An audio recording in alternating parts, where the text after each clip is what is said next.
台北风台过后，这高雄茶山扣水池出现全国第一位硫化苯泉，这甲一般的风水是无共款的，在地人拢叫做是水泉花，有900多种无共款的微生物所造成的，会有一种硫磺的气味，水是白色的，这也叫做全台湾头一个硫化苯泉的扣水池。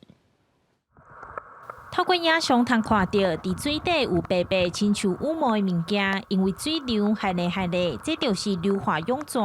茶山居民拢叫伊水泉花，因为伊有一种硫磺味。技术来茶山爬山民众闻到，抓准讲是有人偷倒废水。前几工啊，这水拢白色的啦，啊，足臭啊，有一个硫磺，敢若是个硫磺味道。我以为是那个人的排毒气啊，是啥物货？因为茶山地质是酸乌搭石灰岩，伫山骹有时阵会闻到硫磺味。茶山花表示讲，硫化涌泉是由900多种微生物形成。2013年伫八树山顶山口头一摆发现，之后逐年拢有出现。敢若2022年迄年，因为刻花无落大雨，硫化涌泉才无出现。目前伫台湾发现的，因为冷泉。